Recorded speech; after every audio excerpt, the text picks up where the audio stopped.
আসসালামু আলাইকুম। আশা করি আপনারা সবাই ভালো আছেন। আমরাও ভালো আছি আলহামদুলিল্লাহ। আজকে আবারও চলে আসছি আমার ফুলের ছোট্ট বাগান নিয়ে। আমার হাজারি গোলাপ গাছে দেখুন মাশাআল্লাহ অনেক ফুল ফুটতেছে। এই গাছগুলোতে এত ফুল হয় মাশাআল্লাহ মাশাআল্লাহ। জোপা, জোপা ফুল হয়। এখনো দেখুন এই গাছটাতে অনেকগুলো ফুল ফুটেছে। ১২ মাস এই গাছগুলোতে ফুল ফুটে। যখন থেকে গাছগুলো লাগিয়েছি একটানা জোপা, জোপা ফুল ফুটে যাচ্ছে। মধ্যে যদি দেখা যায় ডগাগুলো একটু লাল হয়ে গেছে বা একটু পাতাগুলো লাল হয়ে যাচ্ছে তাহলে আমি গাছগুলো একটু ছাঁটাই করে দেই। তারপরে আবারও নতুন করে অনেক কুঁড়ি আসে গাছে। আর সেই কুঁড়ির সাথে অনেক ফুলও আসে। আজকে দেখুন আবার একটু ছাঁটাই করে দিচ্ছি। যদিও বা আজকে ছাঁটাই করার মতন এতটাও কিছু নেই। তো কিছু লাল পাতা হয়েছিল যেগুলো কেটে দিলাম। আর সেই সাথে এই যে দেখুন ছোট, ছোট কুঁকড়ানো পাতাগুলো কেটে দিচ্ছি। গোলাপ গাছের পাতা খুব বেশি কুঁকড়ে যায়, মানে খুব বেশি অসুস্থ হয় এই গাছগুলো। তাই এই গাছগুলোর যত্নটা একটু বেশি করে নিতে হয়। তো গাছের এই যে ডালগুলো কেটে দিলাম, যে ডালগুলো গাছের লাগবে না, একটু শুকিয়ে যাওয়া ডালগুলো কেটে দিলে সেই শুকানো জায়গা থেকে আবার নতুন করে ডাল গজায়, পাতা গজায়। আর যখন নতুন করে পাতা গজায় প্রত্যেকটা পাতার সাথে, সাথে সাইড দিয়ে দেখা যায় নতুন করে ফুল ফুটে। গাছগুলো একটু ছাঁটাই করে দিলাম। সেই সাথে গাছের গোড়ার মাটিগুলোও একটু আলগা করে দিচ্ছি। আমার অনেক দিনের শখ ছিল আমার ছোটখাটো একটা বাড়ি থাকবে, বাড়ির সামনে ছোট একটা ফুলের বাগান থাকবে, বাড়ির চারপাশে আমি নানান ধরনের ফল লাগাবো, উঠানের মধ্যে ফুল লাগাবো।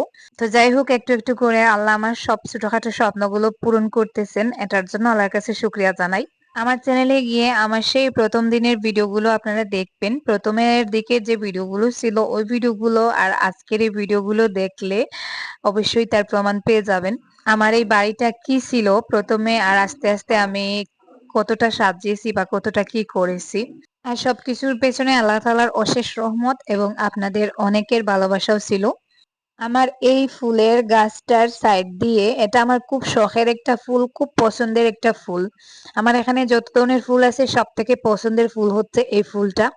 তো এই টবের সাইড দিয়ে আরো কিছু মরুকচুটির গাছ হয়ে গিয়েছিল, ৩টা গাছ হয়ে গিয়েছিল যেগুলো আমি এখন এখান থেকে উঠিয়ে অন্য একটা টবে লাগিয়ে দিচ্ছি। আর একটা টব ফাঁকা হয়ে গিয়েছিল, ওই টবে এখন ৩টা গাছ লাগিয়ে এই যে ওই সাইডে রেখে দিয়েছি। গত ২ দিন থেকে যে পরিমাণে বৃষ্টি হচ্ছে বাইরের দিকের কাজকর্ম তেমন একটা শেয়ার করা হয় না আপনাদের সাথে। আজকেও সকাল থেকে একটানা বৃষ্টি হচ্ছে। এই যে বাইরের ওয়েদারটা আমার জানালার দিকে দেখতে পাচ্ছেন। বাইরের দিকটা মনে হচ্ছে এই হয়তো সকাল হয়েছে অথবা রাত হয়ে যাচ্ছে। এরকম একটা অবস্থা। তো যাই হোক আজকে ঘরের কিছু কাজকর্ম শেয়ার করব, সেই সাথে বাইরেরও কিছু কাজকর্ম শেয়ার করব। সকালে উঠে কিছু সময় এক্সারসাইজ করলাম, তারপরে চলে আসছি। এখন আমি প্রত্যেকদিন সকাল বলতে মাঝে মধ্যে লেবু দিয়ে গরম পানি খাই, আবার মাঝে মধ্যে একটু চেঞ্জ করি, কারণ প্রত্যেকদিন গরম পানির সাথে লেবু মিক্স করে খেতে ভালো লাগে না। এখানে প্যানের মধ্যে পানি বসিয়েছি, দিয়ে দিচ্ছি কিছু গোটা জিরা, তারপরে দিয়ে দিচ্ছি এই যে মেথি আর আদা।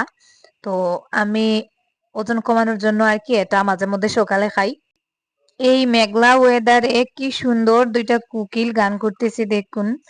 তো জোড়া কোকিল মানে একসাথে কু কু করতেছে। একটু ক্যামেরা বন্দি করলাম।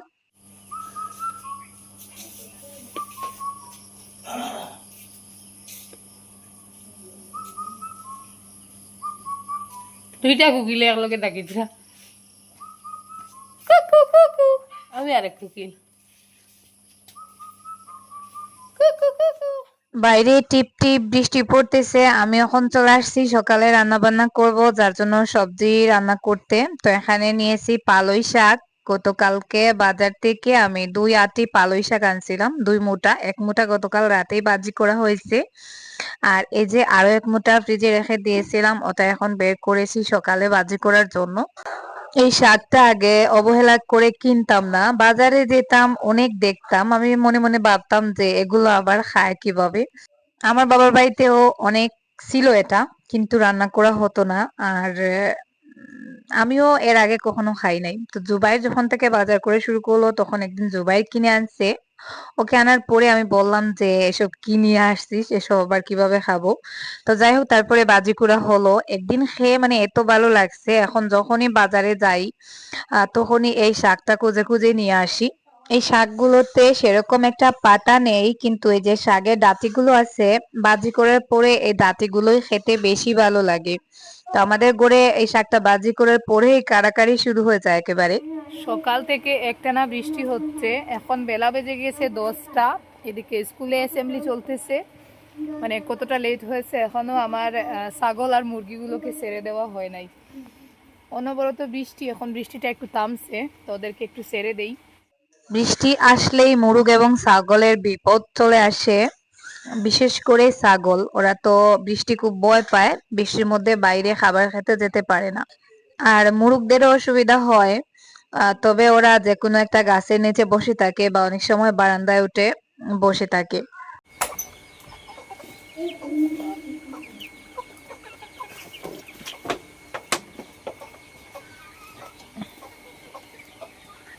যাও যাও যাও যাও, আটো, যাও। মোরগগুলো ছেড়ে দেওয়ার পরে কি করে দেখুন, ওরা একেবারে নতুন আসছে আমাদের বাড়িতে, বেশি দিন হয় নাই, এই মনে হয় 10-12 দিন হয়েছে। কিন্তু ওরা আমাকে এতটা চিনে, মানে আমার একেবারে কাছে গেছে, কিন্তু আমার আগের মোরগগুলো আমার ধারে কাছেও আসে না।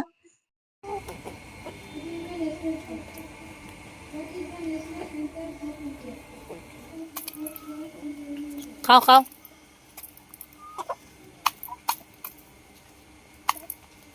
দেখুন ওরা আমার হাত থেকে কিভাবে খাবার নিয়ে খাচ্ছে। খাও খাও।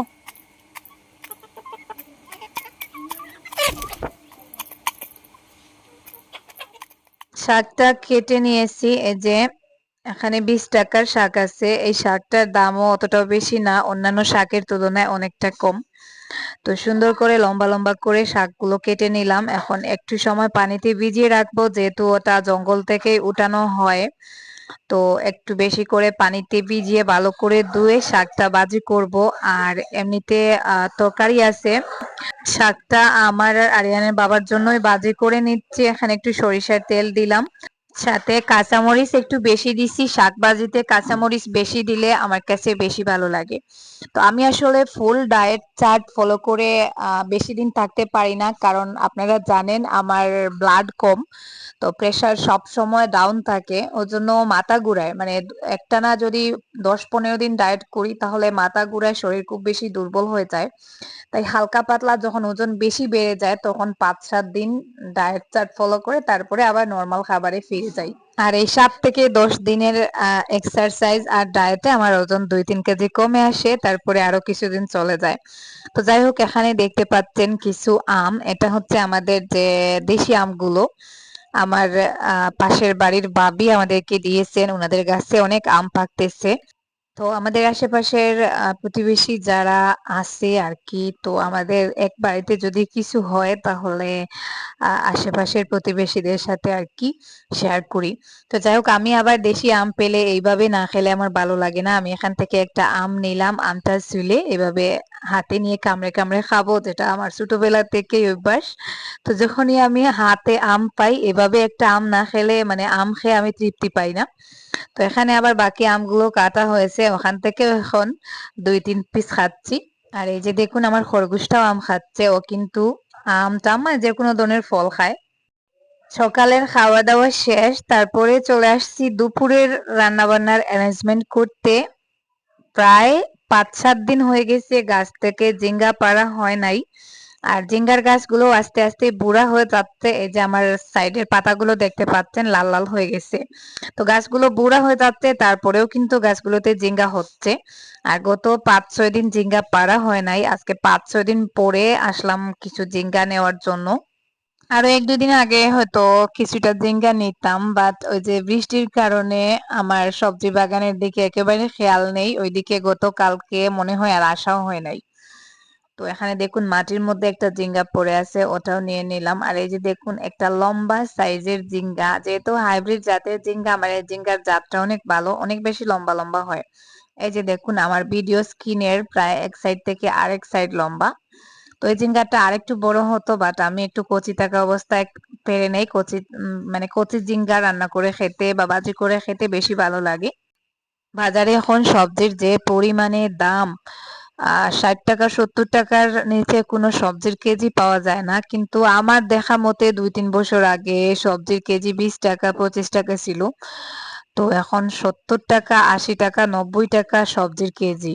১ কেজি মিষ্টি কুমড়া কিনতে গেলেও দেখা যায় ৳৭০ কেজি, ৳৮০ কেজি। কিন্তু আমি আমার বাবার বাড়িতে ছোট থাকা অবস্থায় দেখছি বাজারে মিষ্টি কুমড়া নিলে মানে কেউ কিনতেই চাইতো না।